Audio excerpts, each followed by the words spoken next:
आइए अब next question को समझते हैं। क्वेश्चन नंबर 6 कुछ इस प्रकार से है। हम पहले क्वेश्चन को पढ़ते हैं आप लोगों के लिए, ठीक है? ओके, तो यहाँ पर दिया गया है given the linear equation 2x + 3y - 8 = 0, right another linear equation in two variables such that the geometrical representation of the pair so formed is।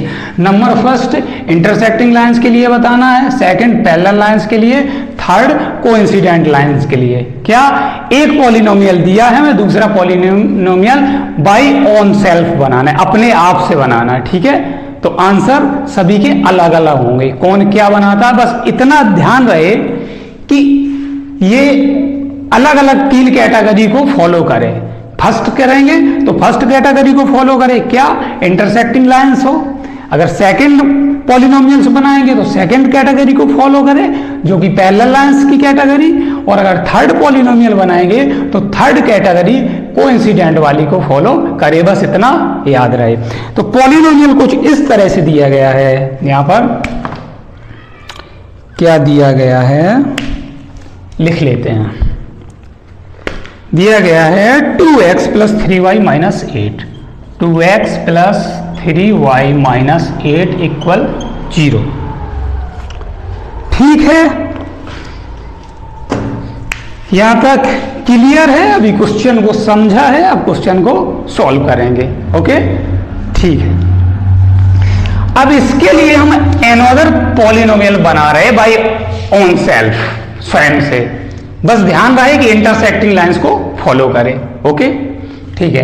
तो यहां पर हम बना रहे हैं 3x + 5y - 9 = 0। अरे सर ये अपने आप कैसे लिख दिया, ऐसा मत सोचना, बस याद रहे कि इस वाली कैटेगरी के लिए बना रहे हैं तो इस कैटेगरी को फॉलो करें।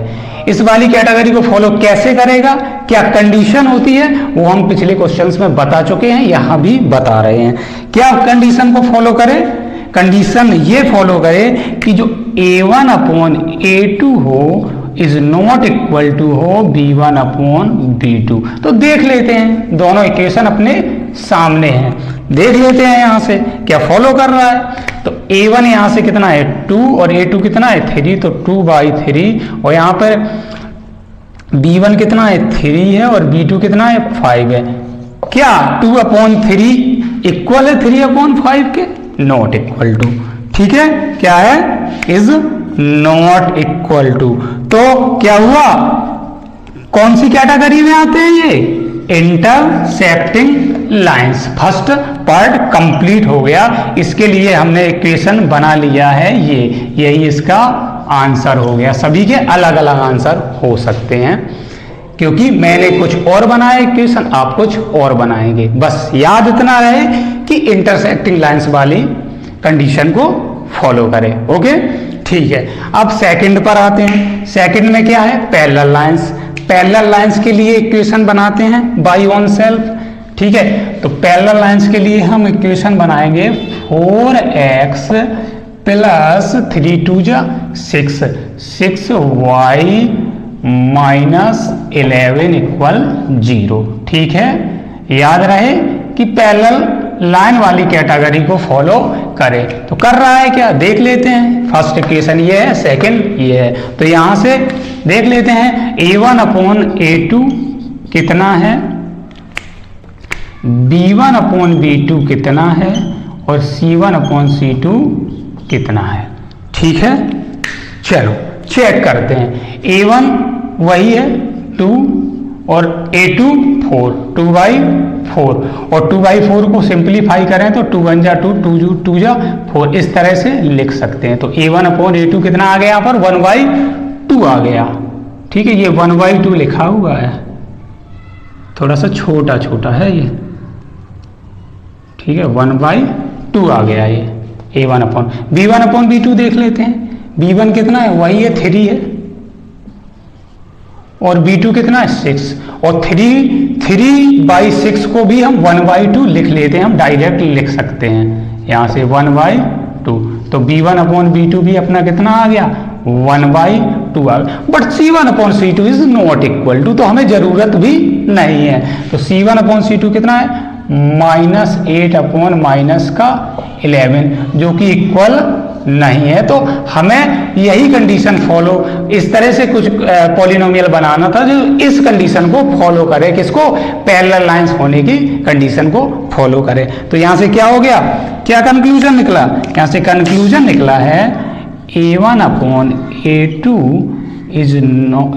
A1/A2 तो इक्वल है V1/V2 के, is not equal to C1/C2। ये कौन सी कैटेगरी में आते हैं, किस कैटेगरी को फॉलो करते हैं, पैरेलल लाइंस होने की। अगर इस तरह से दो लाइंस अगर इस तरह से हों तो वो पैरेलल लाइंस होती हैं। ठीक है, अब लास्ट पार्ट बचा है, थर्ड पार्ट, उसको हम कुछ यहाँ करेंगे। ठीक है, क्योंकि वहाँ जगह नहीं है तो हम इसको यहाँ कर लेते हैं। ठीक है, कुछ इस तरह से। तो भैया कोइंसिडेंट के लिए भी एक इक्वेशन बना लेते हैं। ठीक है, बिल्कुल बना लेते हैं। तो थर्ड हम कुछ यहाँ लिख लेते हैं, इस तरह से थर्ड पार्ट को यहाँ कर लेते हैं। किसको, इसको, कोइंसिडेंट वाले को। ठीक है, अच्छा, उसके लिए भी हम बना लेते हैं एक पॉलिनोमियल। इसमें क्या है, हमें तीनों का ख्याल रखना है, तीनों इक्वल होना चाहिए। तो कुछ इस तरह से बनाएंगे इक्वेशन को।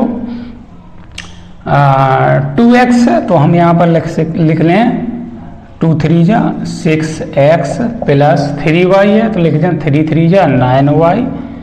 8 है, इसमें -8 है तो माइनस हम 24 लिख ले रहे हैं। ठीक है, इक्वल 0।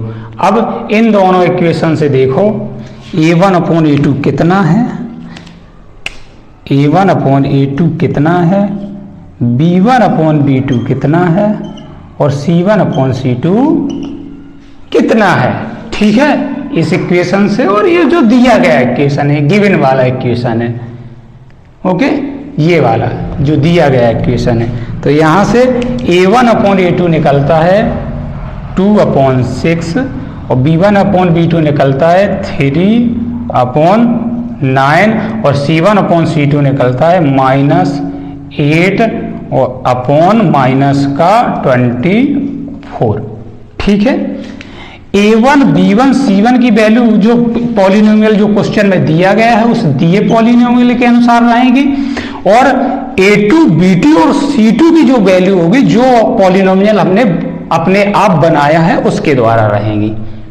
क्लियर है। ठीक है, अब यहाँ इसको कुछ सिंप्लीफाई कर लेते हैं यहाँ पर। तो 2 1 जा 2 2 3 जा 6 1/3 आया, 3 1 जा 3 3 3 जा 9 1/3 आया, माइनस से माइनस कैंसिल, 8 1 जा 8 8 3 जा 20। तो देखिए तीनों की वैल्यू इक्वल हो गई, तीनों की वैल्यू इक्वल हो गई। किसकी किसकी, A1/A2 इक्वल है किसके, B1/B2 के, और इक्वल है किसके, किसके इक्वल है, C1/C2 के, वो भी कितना है 1/3 है। ठीक है, तो भैया यहाँ पर देख लीजिए A1/A2 इक्वल 1/3, B1/B2 भी 1/3 और C1/C2 भी 1/3। तो कौन सी कैटेगरी को फॉलो कर रहे हैं, कोइंसिडेंट लाइंस। तो हमें ऐसा ही पॉलिनोमियल बनाना था जो कोइंसिडेंट्स वाली कैटेगरी को फॉलो करें। तो यहाँ से कंक्लूजन निकला A1/A2 equal B1/B2 equal C1/C2। तो ये वाली जो कैटेगरी होती है वो कोइंसिडेंट होती है। इसके लिए जो पॉलिनोमियल हुआ ये आंसर हुआ, कौन सा आंसर हुआ, ये वाला। ठीक है, और सेकंड के लिए आंसर कौन सा है, ये वाला पॉलिनोमियल हमने बनाया था, ये वाला सेकंड के लिए ये आंसर हुआ, सेकंड पार्ट के लिए। और फर्स्ट पार्ट के लिए कौन सा, ये वाला आंसर है, हमने अपने आप ये वाला पॉलिनोमियल बनाया था। ठीक है, तो हमें 3 तरह के पॉलिनोमियल बनाने थे। एक क्वेश्चन में दिया गया था फर्स्ट, उसी के साथ दूसरा हमने बनाया तो फर्स्ट पार्ट हो गया, इंटरसेक्टिंग लाइंस को फॉलो किया। उसके बाद सेकंड पार्ट के लिए जो पॉलिनोमियल बनाया वो ये है, इसके लिए पैरेलल लाइंस को फॉलो किया। और थर्ड के लिए जो हमने पॉलिनोमियल बनाया ये वाला आंसर है, इसके लिए कोइंसिडेंट लाइंस को फॉलो किया। इसी के साथ ये क्वेश्चन नंबर 6 कंप्लीट होता है। आप लोग अच्छे से समझ कर कंप्लीट कर लीजिए, और जो लोग क्लास में हैं इसको लिख सकते हैं, बाकी जो लोग वीडियो में देखें वो स्क्रीनशॉट ले सकते हैं। Wish you all the best.